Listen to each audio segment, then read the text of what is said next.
Hello, all of you risk takers and truth seekers to podcast live the battlefield. Today we're gonna talk about ghosts.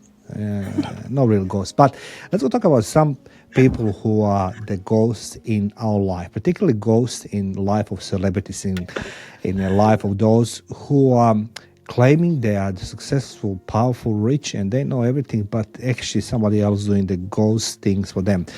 Today, ladies and gentlemen, I have the true pleasure to introduce you to the true ghostwriter. Her name is Lonnee Rey. Hello, Lonnee, and welcome to the podcast Live to Battlefield. Hi, Mario. Good to be here. Good to see you. Yeah. Okay, after last 2 hours, we try to set up, to see each other. Finally, we can see each other. Okay, Lonnee, for our listeners and viewers, would you mind to just introduce yourself? I'm pretty sure I done a good introduction saying you're the ghostwriter, but there's more into who is Lonnee. So, Lonnee, who is Lonnee? How did you become today what you have become? Storyteller for other people, and let's go talk about these things. It started back when I was in broadcasting, actually. My love of interviewing people. Yes. Because I love it. Did a number of shows. And what I found is that when you interview people, you learn a lot, right? But it was also really fun to promote them. And I mean, you want to talk to people that are smarter than you, right? Take the zip line to the finish line. That's who I am. Seriously, like, why muck around, right? So I went straight to the top. I remember my father saying, don't go for the high name people yet. You're not ready. You'll always get better. And I was like, yeah, I'll always get better. I'm going to start where I feel drawn. And that led me to interview the Chicken Soup for the Soul co-author, Mark Victor Hansen. Mm-hmm. And because of that, that's a good story. Okay, Here's who I was. I was intense. I wanted answers, and I wanted them now. And I had a show called The Big Yes, and it followed a show called Living Dreams, where I interviewed people. How did you figure out what to do with your life? Like, that's a question we all have, Mario. Like, how do you figure it out, right? So I found out this thing that they were afraid to say. They all kind of looked at the ground and shuffled their feet and said, it's kind of a feeling thing. I said, hang on, Mr. Millionaire, you're running your business based on a gut instinct? Yeah. And I said, how do you know that's right? Well, because if I don't listen, I regret it. I've paid for it. And that was a valuable lesson. Yes. In fact, I started to call it the Big Yes, and defined it like they did. They said, it can defy logic. It can look crazy to other people. But if I don't do it, I'll regret it. So I'm going to follow it. And I was like taking notes. I'm like, okay, this is how to, run your life. And so I started a show of the people that were living their big yes. And the big yes. And that was an all the way, yep, I got to do this. I can't not do it. And Mark was a call-in, and I had a funny co-host, thank God, because I was the heavy, like I said. I was intense. How did you figure it out? How did you get where you are? I had to know. And later on, I was encouraged to go meet Mark downtown Seattle, and I rolled up on his parade, honestly, Mario. They were all applauding. They were all in ball gowns, and I was in jeans and a T-shirt. And I said, what am I doing here? And he looked down at me. He goes, what are you doing here? And I said, what are you doing here? Everybody's like, what are you doing here? I said, I don't know if you'll remember me, but you were on my show, and my name is, and he finished my name for me. Oh, okay. Really? He remembered. And I said, how is it that with all the shows, all the interviews, how did you remember? He said, because it was fun. And that's what we want to bring in life. And so my joy is in my fun, my idea of a good time. After all the experience I got with training with Mark in books and publishing, here we are 30 years later. And my idea of a good time is story development, is figuring out that person's, they don't even know they're saying it, Mario. You've had interviews like that where you hear more than what they're saying. And then you pull that thread and you go, what's this? And then I didn't even know I said that. Yeah. So that's what my job is. That is very true. And, you can hear the people's stories, but may I ask you, what involves to become the ghostwriter. Like I say something with the full right now. I witnessed that so many of these celebrities come with the books, and when they go on a TV, when they go do some presentation, they barely know what's on their page number one. Except the book cover, honestly. So how difficult it's to write a book for the ordinary person. Instead of me using myself, I know in my case was difficult. It was because English is not my first language. I didn't know nothing about book writing, and I was going against all odds, but I somehow survived. But you as a professional, can you share with us how difficult it is to write for anybody, generally speaking, the book? Yeah, I write what's called creative nonfiction. So I can advise fiction writers, but I prefer writing creative nonfiction. And that means that a bunch of interviews have happened. I've recorded their story, their stories, their attitudes. I've done research into their topic. And they're so this book, Kicking Karma's Ass, it ends well. I like a title. Yeah. Thank you. Unbelievable stories of strength, Yes. resilience, and perseverance, all told with a twist of humor. So I'm a book producer. And what I did was I took in, the client's favorite colors, her attitude. I interviewed members of her family because that became part of the story. And there were lots and lots and lots of phone calls. Now, it doesn't have to be this fluid. It can be more structured, in which there's a number of conducted interviews, and then those transcripts and the interviews become my entire job. And then I pull the different pieces together. I prefer not to tell something in, well, I started when, I was born, and then I went to, I like to do, come on, you gotta make it interesting. You've got to hook them from the beginning. And that's what I love to do. So that's the gist of it. It's really inventory gathering. How do you separate? Can I ask you, how do you separate, your life, your daily routine from, let's just say, writing a book about me? I come to you, so like, I'm the president of the United States. Hello, Lonnee, I like to write book about me. How do you separate then, your life from reality, like, fiction from non-fiction? How do you separate this? Okay, now I need to switch off my life. I need to write a book about Mario being president of the United States. That is a great question. Nobody's ever asked me that. I know. What's interesting? Researchers. Yeah, well done. What's interesting is that by the time I got done doing Kicking Karma's Ass about a woman from Jersey, I sounded very Jersey. I took on a New Jersey accent. Yeah. And I was a little bit more brash. And so there must have been some, look, I also was raised in New Jersey, so it all kind of came back to me. But so there, it did. So there's going to be some of this, meaning crossover, I suppose. It becomes a full-time job. For 4 months, I did nothing but this woman's story and her book and her life. So it became a part of my life, and I had to watch my personal beliefs. So if I were to do a story about you, you see? It's very important to separate. Yeah. Very important not to integrate, because the author's voice is what matters, not mine. So I want to know what they think about something and reflect their voice. Now, if I have some questions, can we clarify this? Who's your audience is my first question. Who are we writing to? And what is it you want them to gain out of it? So that I know what kind of tone to bring to it, whether it's going to be light and bright, or if it's going to be self-help, how do you want it to come across? It's all about the who that is you behind the what that you do. And what I do is I look for your personality. And that way the telling of your story completely reflects your voice. That is going to be radically different from my ideas or opinions about your topic or your life. So, can I inject myself a little bit here? Like, recently I was watching some documentaries on Netflix, right? And I realized there's a lot of now, before you have the book, then you have the series. Now you have the series, then you have the book or whatever, articles, whatever it is. But the majority of the things I see, two topics going very well. It's a crime That's the people sucking into this crime thing. I don't know why. Obviously, it's very intriguing and everything interesting.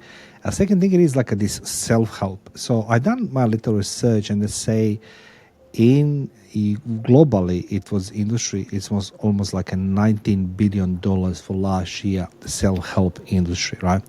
And when you see all these gurus, everybody writes the same books, similar books on same topic, different wording, but they have the same outcome. Now, with those two type of books, crime and the self-help, why people going into that direction to write either crime, let's just say, why is the crime so much interesting, or the self-help books? Why is do those genres always been more acceptable? I'm seeing it's more a lot of presence on the market. Yeah, so do romances. Those, and No, I no, think I didn't saw that data. yeah, I'm going to tell you, there are more I'm just jobs. joking, but it is, yes, yeah. There are more jobs looking for ghostwriters for cheap as chips. People don't understand what it takes to write a story. Anyway, that's a sidebar. As far as true crime and self-help, crime I don't understand. In fact, I'm baffled by it. Yeah. I don't understand. Yeah, there's no interest in it myself. Self-help, we all just want to feel a little bit better, don't we? Or we want to figure out what the heck's wrong with our partner or whatever. You know, we're all, by and large, trying to be better people. So it makes sense. What's the biggest mistake you're seeing any new novice, like a novice in writing? What do you see the biggest mistake people do? You can share your tip, without divulging your secrets, of course. You're seeing every new author on the market. What is the biggest mistakes they do? Is this the big hopes, or they believe the books is the best than anybody else? They don't know how to promote. They don't know how to write. Often they cut corners where it mattered the most. There's two Which aspects in that. There's two. Is editing in general. Just get your friend to edit. No, don't.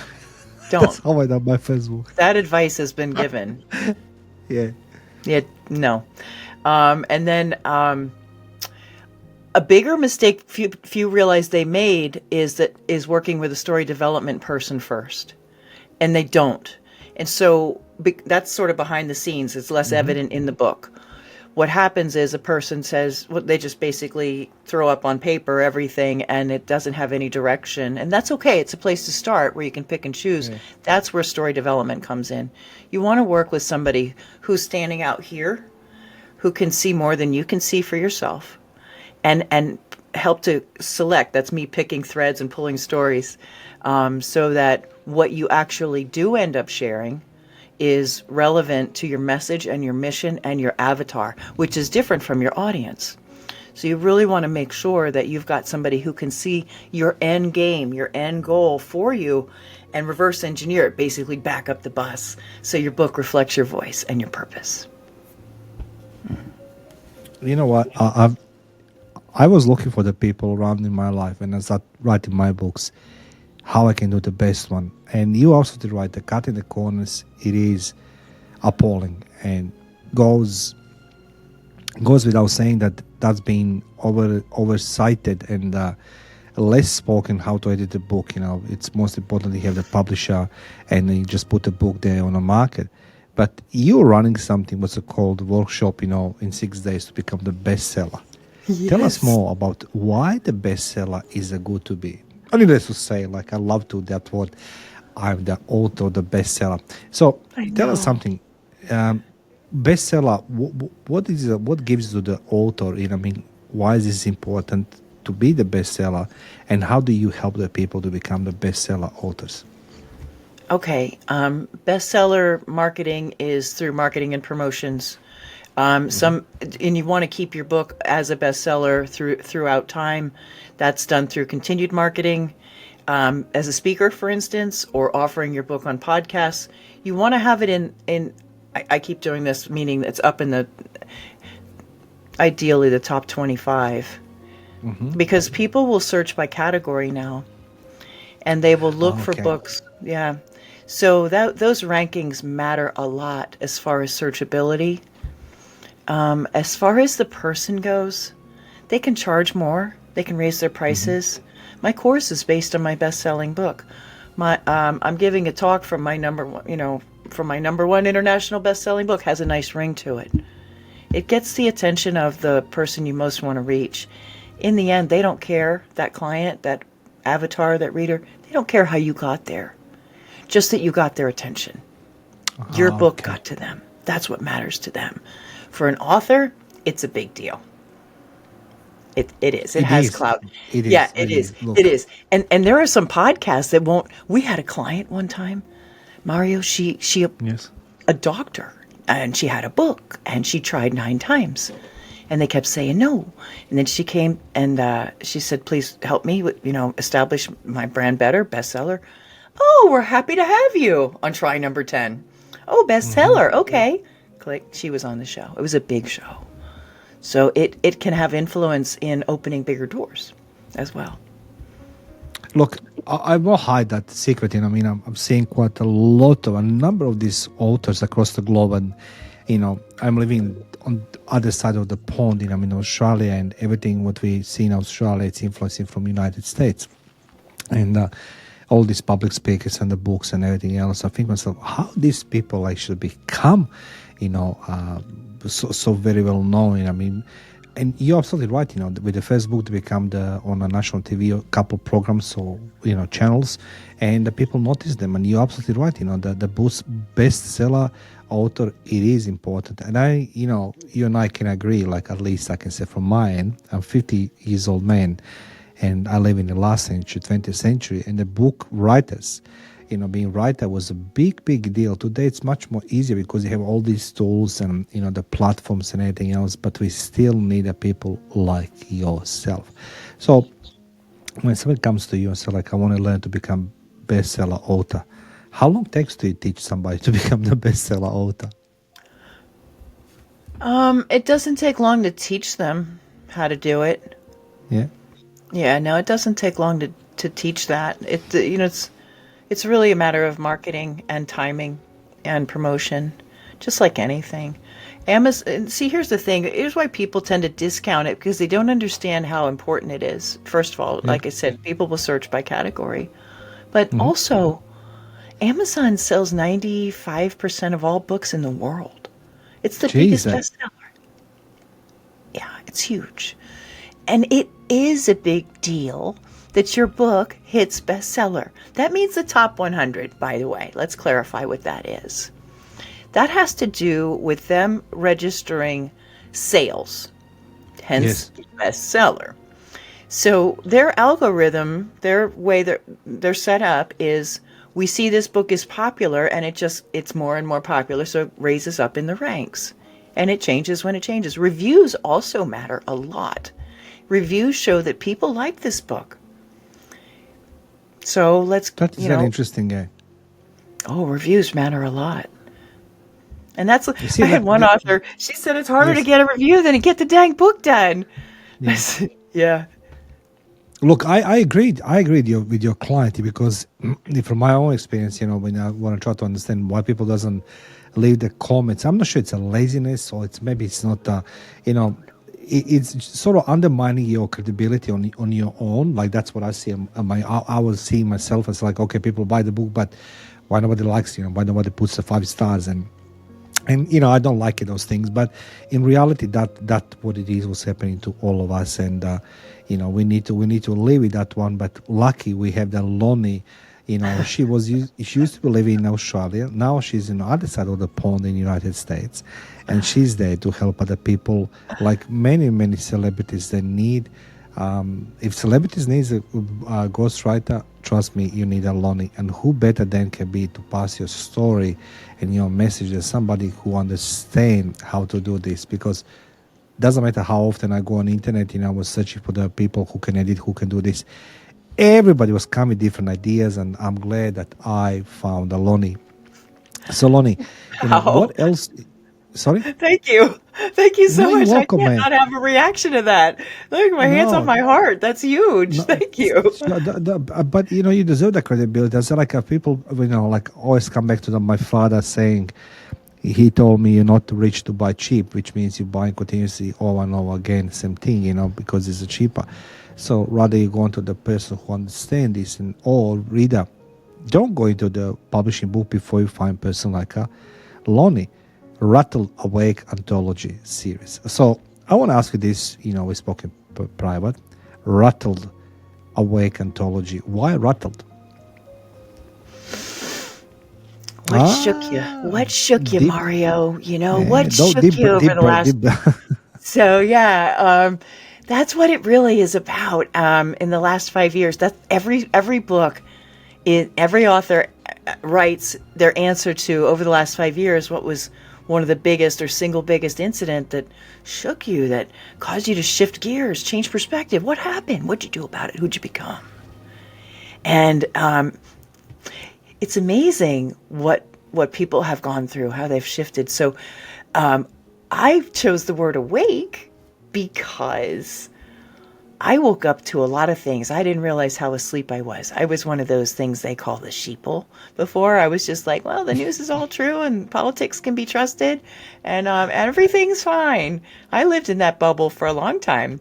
And then along came a gigantic pin and went pop. And I said, ah! And I was rattled awake.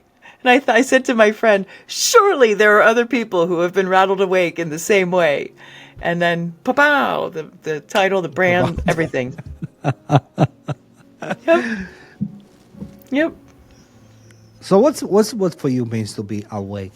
Tell me, how do you feel being awake? Like you and I, we can share these experiences from life, and I think that we are all used to believe one type of the life, and before 2020, and then after 2020, we come to a different chapter of the life, or maybe even new book. I would say. Sometimes I think really I will live in some parallel life. When I read the books, and there's less books on the market. I must say, I'm not sure how it's in the US, but in Australia, it's less authors. I can see it. People becoming more complacent, more concentrated on their food and drinking habits rather than on health, writing and reading and learning and so on. So on. I think education is failing as well. But I agree with you that we are all wake up in a different from our bubble, which I think actually is a burst. So tell me something, Lonnee. How do you keep yourself happy? You're always smiling. How the Lonnee she's keeping herself happy? I wish I was always smiling.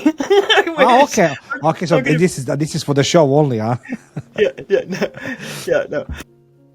I love being on shows. Are you kidding? As soon as the microphone's on, I was cut for this. I was born for this. I love doing shows. That's why I've had so many. And look at that smile. Look, how can I not smile at you? My face hurts from smiling. Are you kidding me?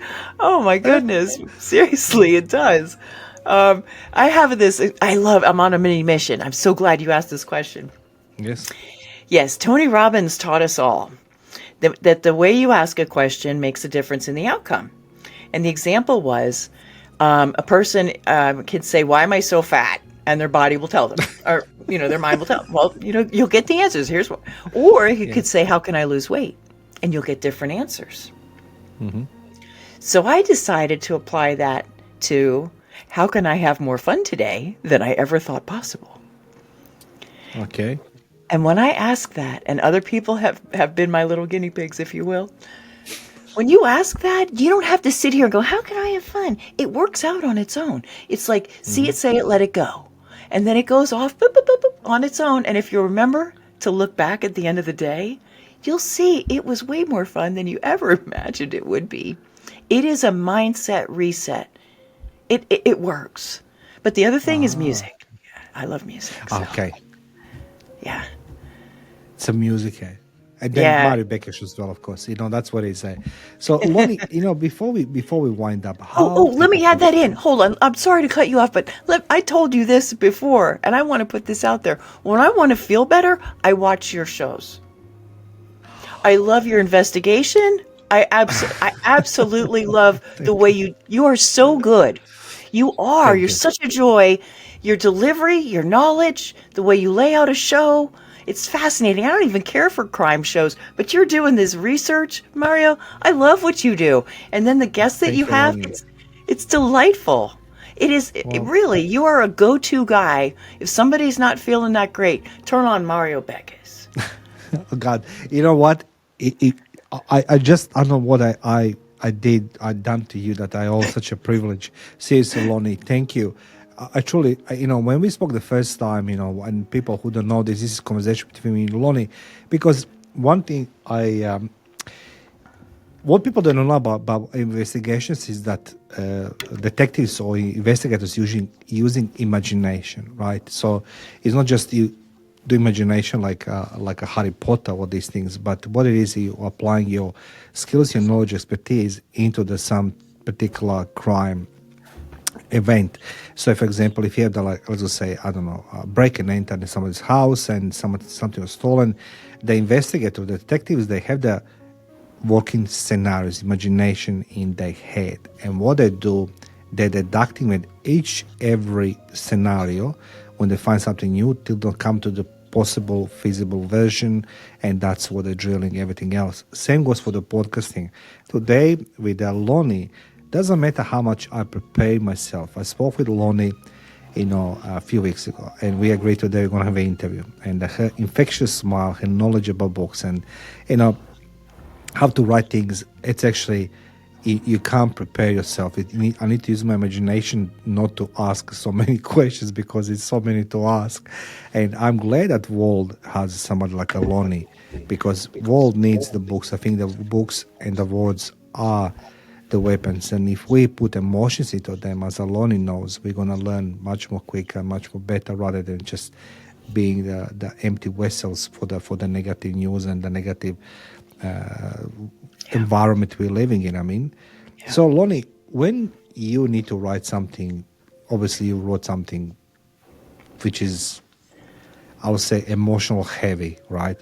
How this influencing you as a person? You already said before you try to detach yourself, but do you choose the stories or the books you're going to write, or you accepting everybody? There's a particular type of stories you don't want to take it on board because it's going to influence you.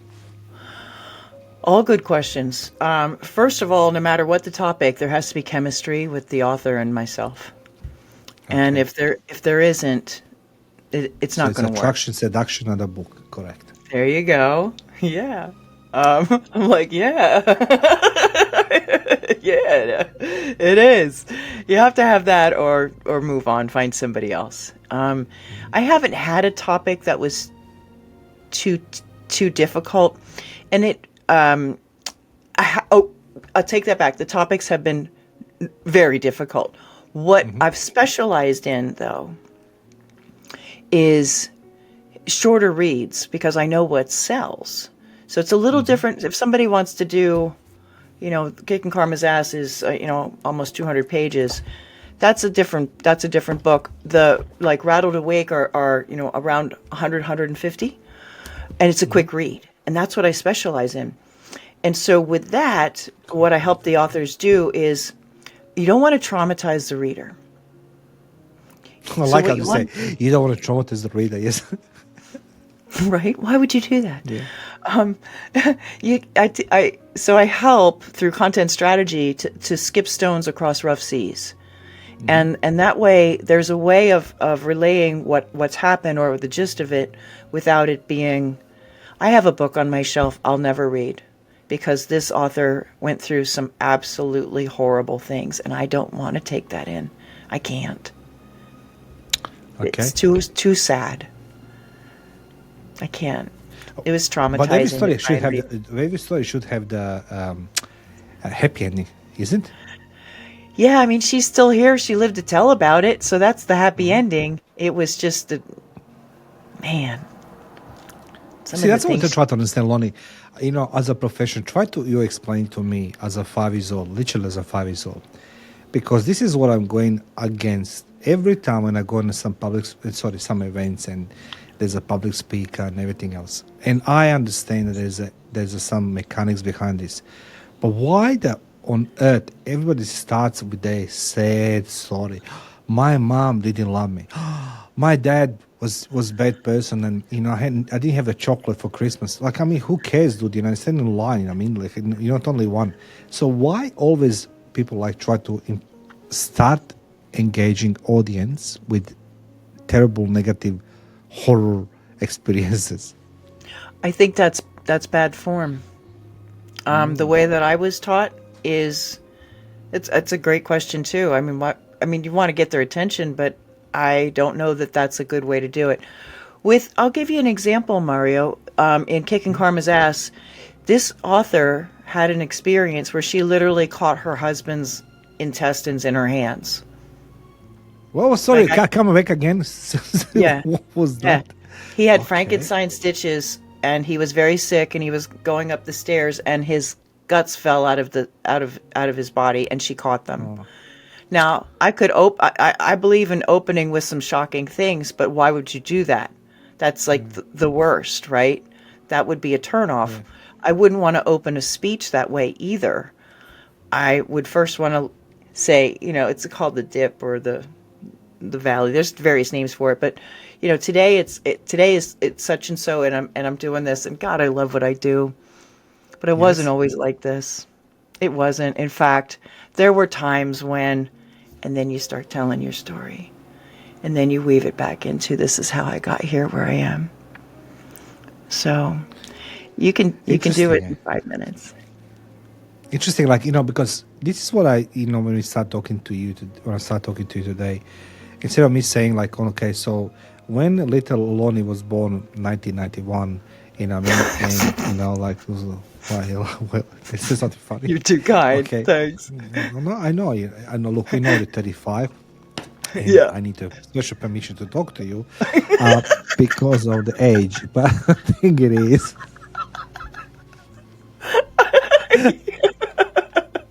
Okay. I remember the days, and this is what I try to portray to people. That when people say to me, how come you become the crazy in the wars and everything else? And I do remember the days when I was with my platoon first, and my company, I was commanding officer and so on. And then I started talking to everybody. It's like we have all these big belts, and why we have all these big belts? And one guy comes to me and says to me, he's smart ass. He said, boss, because if we don't have the belts, we explode from the laughing. I said, what do you mean? He said, you're always entertaining everybody. I said, because I'm afraid. So I was always trying to make jokes and anything else because I was afraid more than anything else. And that is a good thing that makes people laugh, like yourself. So, that's a reward. Honestly, that's a reward. That's kind. I'll tell you, it wasn't always that way, and I got tired of people saying smile, and I was like, tell me a joke. Stop telling me to smile. I'm not happy. Leave me alone. So, it's possible to completely change who you are. Look, you're not a jar of Nutella that can make everybody happy. I said this to my son always, and I said to him, life is not always about the good things or the bad things. It's always between. But what you try to portray, what you try to do, it's something different. If you want to, I always admire people who can smile always and have that big cells in a smile. Welcome to the, perfect teeth and everything else. Jesus, man, this is really now life. And then you open the magazine, there's he or she was a drunk, they're going to divorce, they sleep with the unicorns, and the list goes on. So nothing. The plot thickens. But that's what it is. I'll tell you the story. I was once doing I'm still working on my script. On my script. I would say the topics of my last book in the series, and I do remember I was in France one night, and it was at 7:00 at night. It was raining. It was a summer night, and I was in that dark corner with a good buddy of mine. We used to be work together. He's dead now, but with the corner of my eyes, I saw that some couple on the window is fighting in a level 2. Then I see the guy who's cleaning the street, and then the police passing by. There's a couple events and everything else. And I said to this friend of mine, I said to him, and our job is to do this and this. I look at the world around us is moving. It doesn't matter what we do and what the people living their life. There's always this external element of the life which is going to influence somebody, day or night. And now I'm speaking to you. I said to you as well. I mean, I'm blessed. I have a Lonnee Rey today, guys in the studio with me. So enough about me. So Knoxville, Tennessee, in United States. So what's the Knoxville, Tennessee? Johnny Knox and used to remind me of the people. So what's the weather in Tennessee now? It was delightfully rainy, but far too late. It's like, There's a word for people like me that love the rain. okay. Pluviophile. I'm guessing there is a word.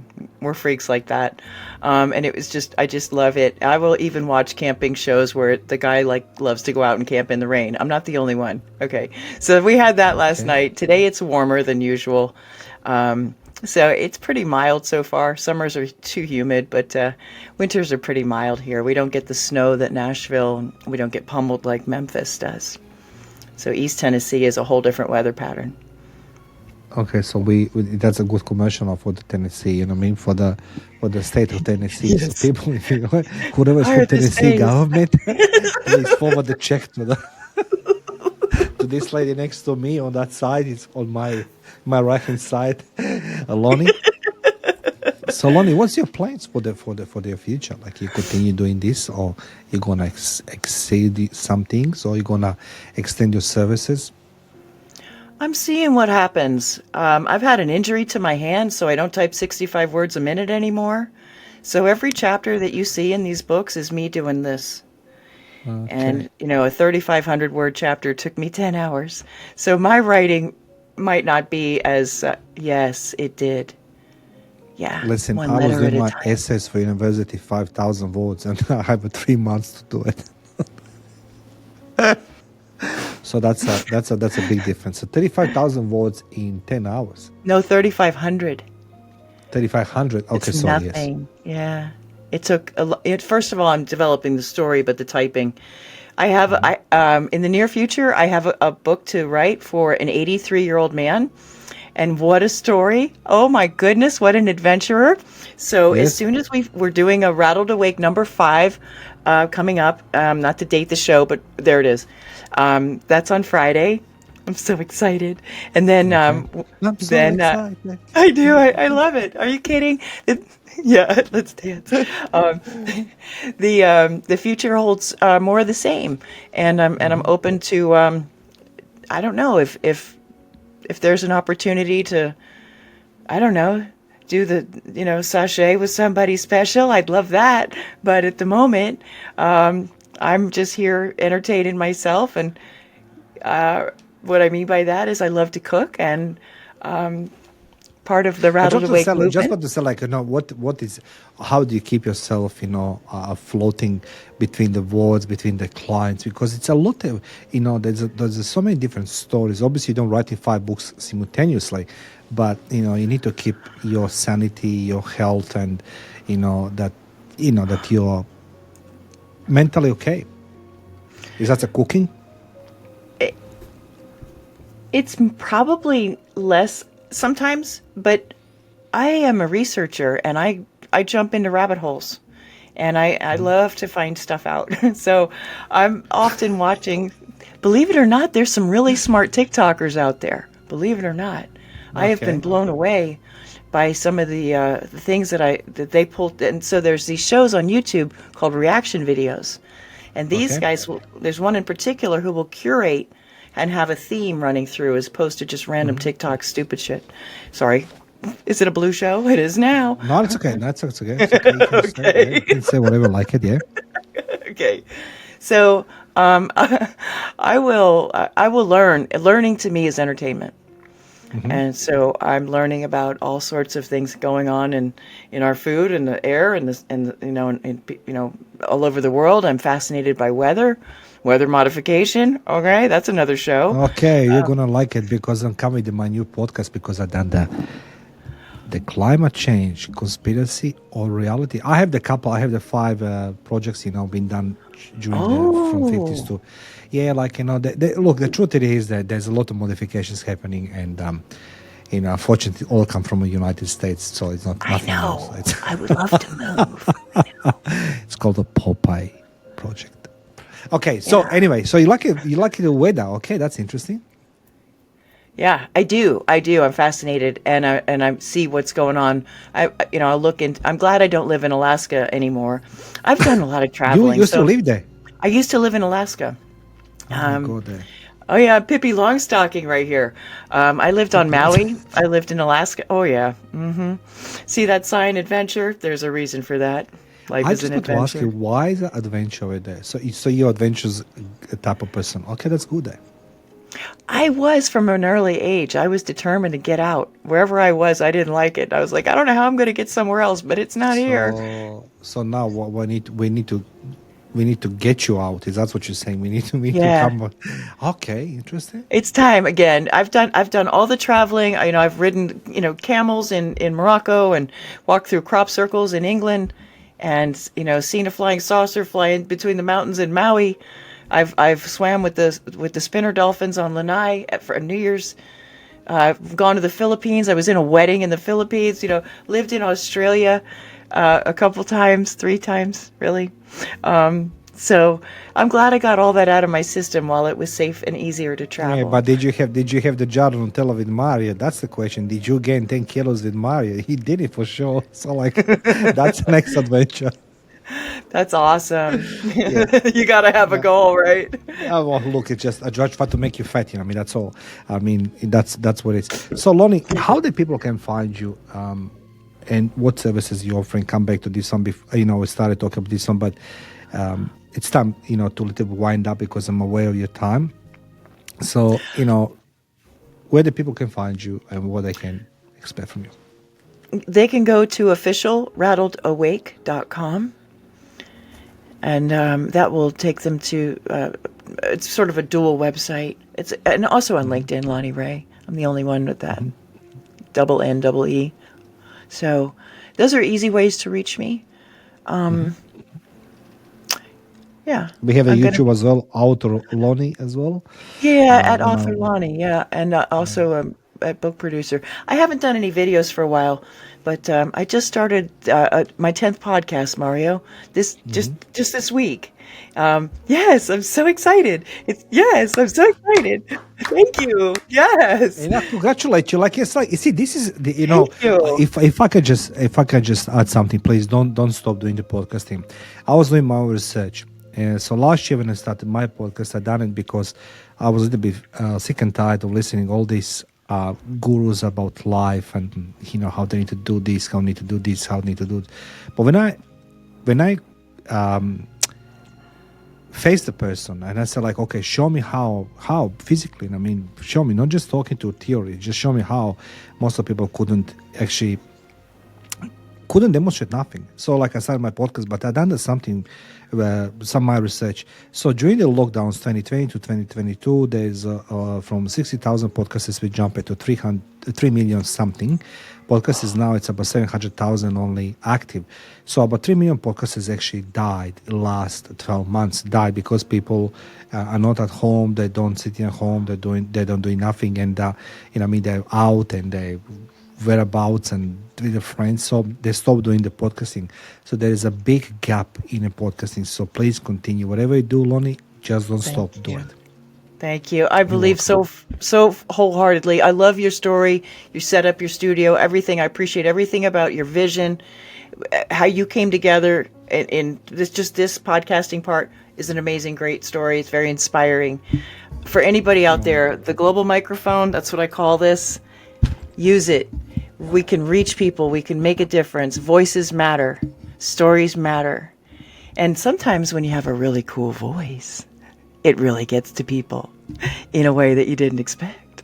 So you can really influence them in ways that they don't have to sit and read a book. So use it. I think I love it. I love podcasting. Yeah. You're truly something special. No, honestly, you are. So, ladies and gentlemen, my guest today in studio was Lonnee Rey, and you can find her on LinkedIn, linkedin.com/Lonnee NNE. You can go on the thirdpartyinsights.com /Rattled Awake, and YouTube as well, author Lonnee. And let's go wish good luck to Lonnee for her podcasting venture.